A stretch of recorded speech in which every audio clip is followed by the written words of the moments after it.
Kemarin kita sudah mengetahui bersama bahwa Nadiem Makarim sudah dilakukan tuntutan, di mana kemudian kita ketahui bersama tuntutannya adalah 18 tahun dan pidana denda, ya, berkaitan dengan pidana dan uang pengganti.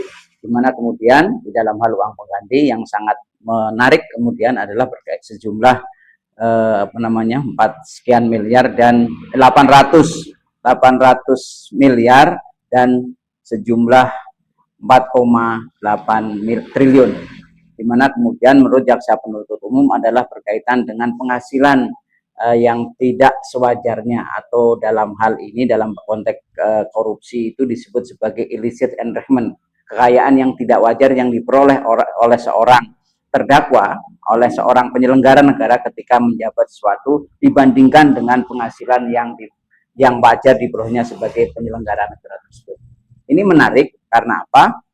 Karena ternyata ketika kemudian kita menilai ya, atau mempelajari tuntutan dari perkara-perkara yang lain, misalnya yang bersamaan dengan Nadiem ini, yang setidaknya adalah staf khususnya yang sudah divonis ya, antara si Ibam Arif dan yang dari orang kementerian sendiri, maka dari tuntutan yang sedemikian tinggi ini, kemarin kita bisa melihat ketika tuntutnya si Ibam Arif ini kan 14 tahun dituntut, kemudian dijatuhi vonis 4 tahun. Nah, apakah ini akan terjadi pada si Nadiem dengan tuntutan 18 tahun kemudian jauh turun ke pendidikan, atau bahkan kemudian sebagaimana yang digembor-gemborkan oleh pengacara dan bahkan mendapat perhatian dari halayak ya, halayak halayak pemerhati, bahkan sampai Rocky Gerung sendiri terjun menyampaikan pendapatnya berkaitan dengan tuntutan itu, maka sungguhnya ini sangat argumentasi mereka ini sangat beralasan ketika kemudian melihat proses persidangannya, di mana kemudian di situ ada perdebatan mengenai ganti kerugian atau penghitungan kerugian keuangan negara yang dilakukan oleh BPKP, yang tidak dilakukan oleh BPK, atau kemudian berkaitan dengan kemahalan yang ternyata diakui oleh Nadiem sendiri bahwa di situ ada kemahalan.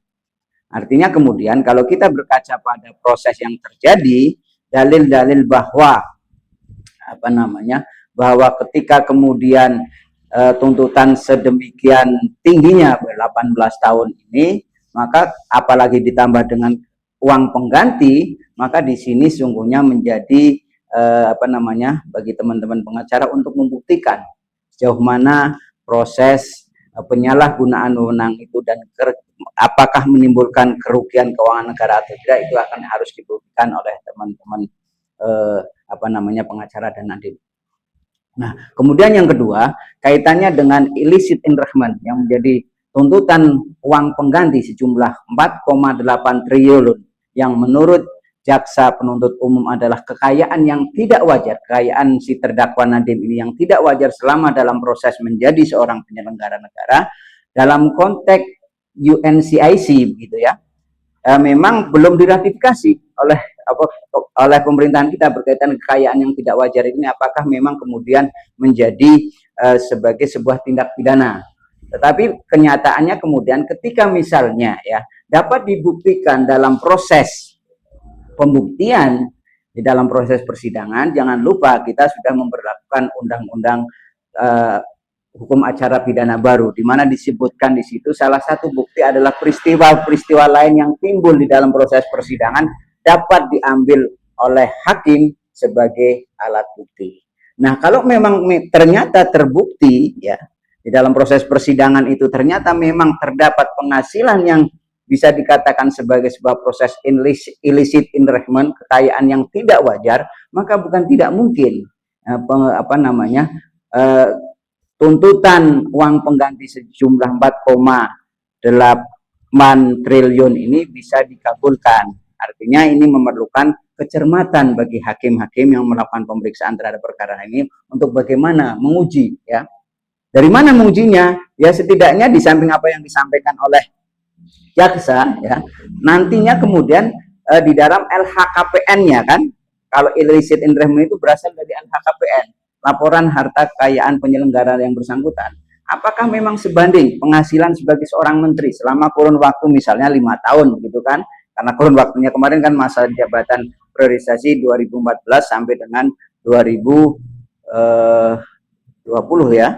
Seperti itu. Sehingga kemudian apakah penghasilan itu wajar dengan penghasilan sebagai penyelenggara negara itu wajar dengan kekayaan yang ada yang dilaporkan dalam LHKPN, ya. Itu bisa kemudian menjadi bahan pertimbangan bagi teman-teman majelis hakim untuk dalam putusannya nanti. Di samping kemudian teman-teman pengacara atau bahkan Nadim sendiri akan buktikan bahwa kelebihan penghasilan atau illicit, bukan ya, penghasilan yang sedemikian rupa itu memang dihasilkan dari pendapatan Nadim, ya, apakah itu di luar sebagai menteri atau apa, yang penting yang sah, yang halal menurut ketentuan peraturan perundangan yang berlaku. Itu yang kedua. Kemudian yang ketiga, kaitannya denda. Di situ kan ada denda membayar 1 miliar dengan subsidiar 190 hari. Memang ini menarik. Kenapa? Karena ternyata denda itu tidak seperti zaman-zaman sebelum berlakunya KUHP yang lama begitu. Denda 1 miliar subsidiar 190 hari kurungan ini adalah mengadopsi, sudah memberlakukan, jaksa sudah memberlakukan kitab undang-undang acara yang baru.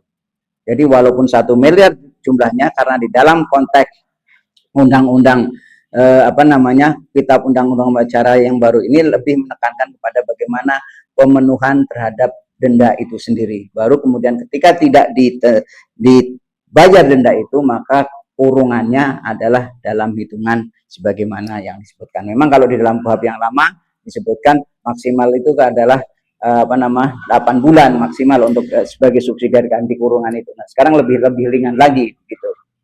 Nah, bagi seorang Nadim tentunya yang menjadi bahan untuk pembelaannya nanti bagaimana sebetulnya membuktikan, ya. Yang pertama, ada tidaknya kerugian keuangan negara berkaitan dengan proses penyalahgunaan, ya, dalam tanda kutip. Kenapa penyalahgunaan? Karena pasalnya yang didakwakan pasal 603, ya. 604, ya, pasal 603 604 ini lebih kepada Nadim sebagai penyelenggara negara. Sehingga dengan demikian itu yang pertama, apakah ada korelasi antara penyalahgunaan wewenang Nadim sebagai, ya, menteri itu ketika misalnya pertama mengangkat staf khusus menteri SKM dengan persetujuan Presiden Jokowi tentunya, dari orang-orang kalangan yang menurut Nadim adalah profesional dengan gaji yang sedemikian rupa, hingga apakah itu tidak termasuk penyalahgunaan wewenang. Itu yang pertama untuk dibuktikan. Kemudian adakah korelasi ketika misalnya dalam hal pengadaan Chromebook dan sistemnya itu sendiri, kan ada dua hal, dua kepentingan atau dua hal proyek yang berkaitan dengan Chromebook itu.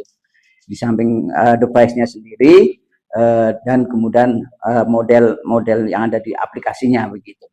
Nah, ternyata kalau kita berkaca kepada pasal yang menjadi pembersamaannya dalam hal ini adalah si Ibam Arif kemarin, maka di situ disebutkan sudah ada orang yang diperkaya dalam perkara si Ibam Arif yang bersama-sama dengan Nadim, ya kan?